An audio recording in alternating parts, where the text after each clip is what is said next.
Olá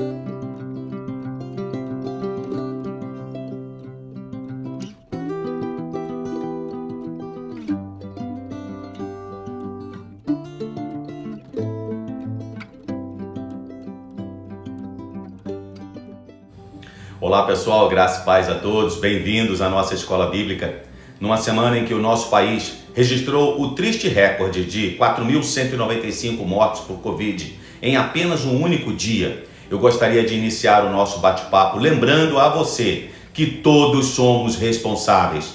Centenas de pessoas estão sofrendo nas UTIs ou nas filas aguardando leitos, enquanto outros quase 350 mil brasileiros já perderam a vida para a doença causada por esse novo vírus, desde fevereiro de 2020, quando o primeiro óbito foi registrado. Eu tenho certeza de que todos nós conhecemos ao menos uma família que já passou por esse trauma. As autoridades têm feito a sua parte, ainda que num ritmo lento por causa do tamanho de nossa população, as dificuldades na compra e produção de doses, as pessoas estão sendo vacinadas, mas isso não basta. Nós não podemos abandonar a prática das medidas de segurança sanitária que já nos acostumamos.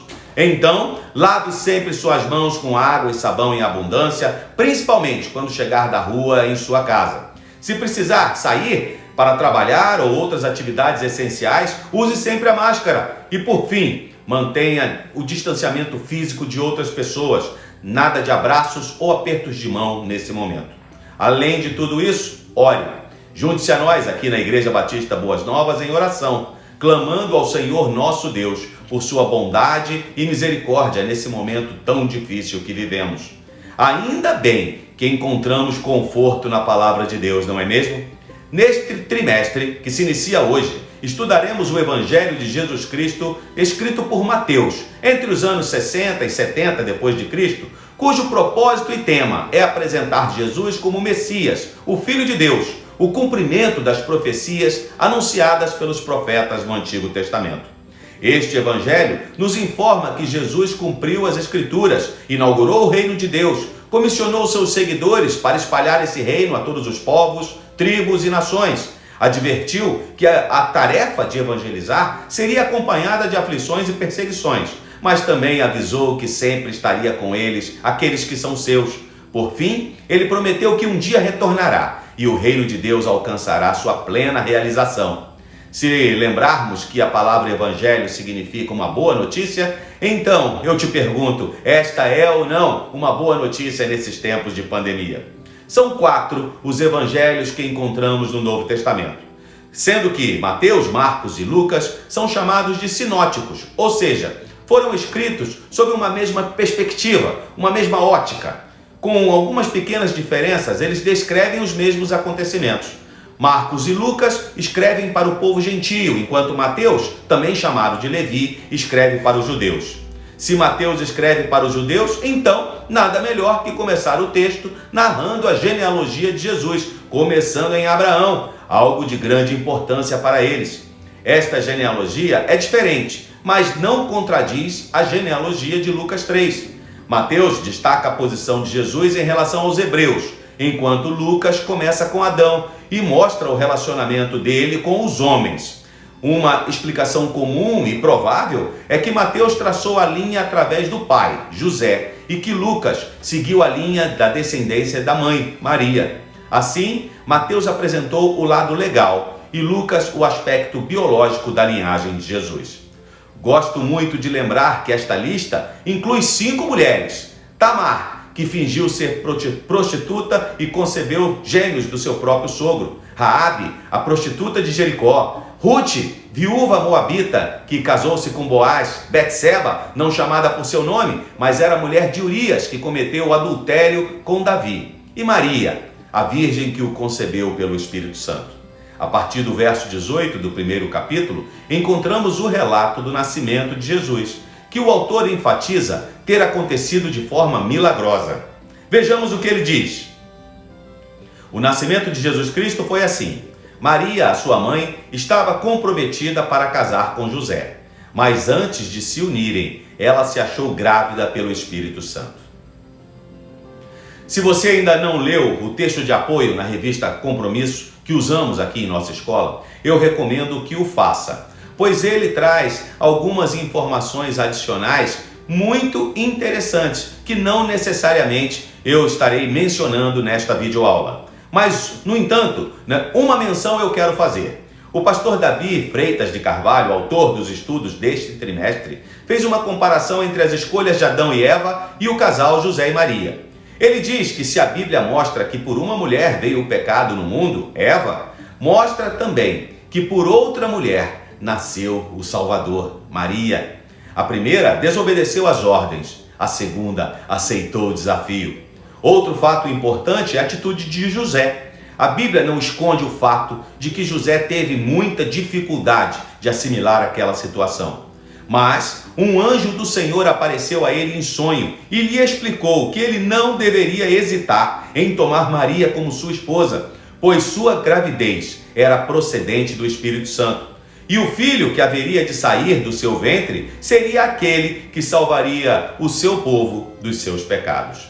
José era tão digno que não só confiou nas palavras de Deus que recebeu do anjo e casou-se com Maria, mas não teve relações com ela até depois do nascimento de Jesus. Já Adão culpa a mulher e também o próprio Deus quando diz: a mulher que tu me destes. Que belo paralelo, não é mesmo?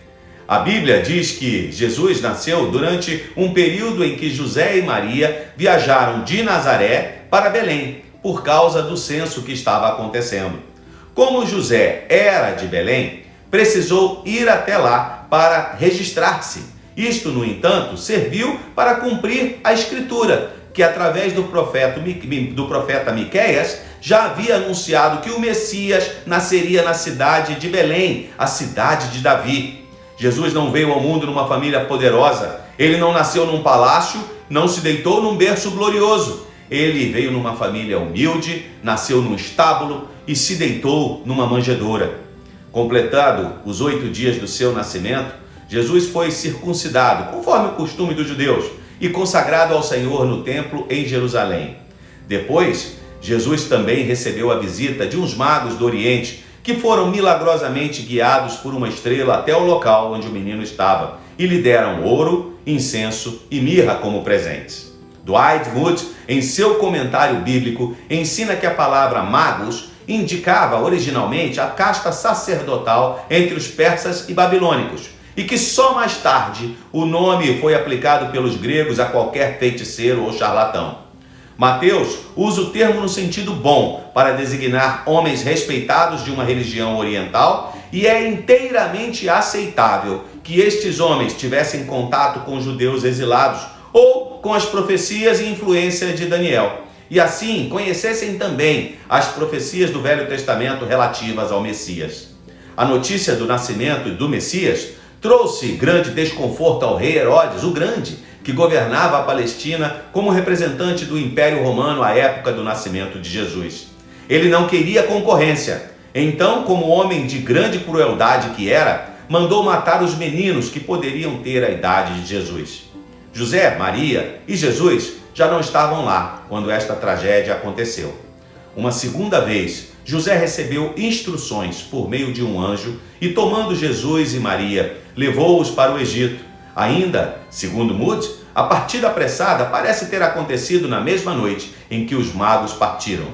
No Egito, onde havia uma grande população de judeus, a família provavelmente foi bem recebida, sem chamar a atenção, até terem sido chamados de volta após a morte de Herodes. Antes de encerrar esse estudo, eu quero chamar sua atenção para o fato de que o nascimento de Jesus, narrado nesses 2 primeiros capítulos do Evangelho de Mateus, está no centro da fé cristã, o que nos leva a considerar alguns pontos importantes. Em primeiro lugar, o nascimento de Jesus testemunha que ele se tornou verdadeiramente humano. Seu corpo não era uma ilusão, não era um tipo de aparição espiritual. Ele nasceu totalmente humano, feito de carne e osso como eu e você. Em segundo lugar, o nascimento virginal de Jesus indica que ele nasceu sem herdar o pecado original, do qual todos nós somos herdeiros. Jesus não teve um pai humano, mas nasceu por obra do Espírito Santo. Em outras palavras, o nascimento de Jesus interrompeu parcialmente a linhagem de Adão por parte de pai. e por isso ele foi preservado de participar da culpa e da corrupção que todos os descendentes de Adão participam. Em terceiro lugar, o nascimento de Jesus em caráter virginal indica que, de fato, na pessoa de Cristo, estavam unidas de forma plena, indivisível e também inconfundível as naturezas divina e humana. Cristo tornou-se verdadeiramente homem, mas não ficou menos divino ou deixou de ser Deus. O nascimento de Jesus aponta para a verdade bíblica de que a salvação não é obra do esforço humano, mas é obra do Senhor. Ele nasceu na plenitude do tempo, o momento exato determinado por Deus para prover a redenção do seu povo. Por isso, ele é digno de toda a honra e de todo o nosso louvor. Bem, eu espero que você tenha gostado de nossa videoaula. Se você se sentiu abençoado, compartilhe este vídeo com amigos e familiares e não esqueça de deixar o seu like. Que o amor de Deus, o nosso Pai, a graça de Jesus Cristo, o Filho, nosso Senhor e Salvador, e a comunhão e as consolações do Santo Espírito de Deus sejam sobre você, seus familiares e todo o povo de Deus espalhado sobre a face da terra. Amém. Uma boa semana a todos. Até a próxima, pessoal!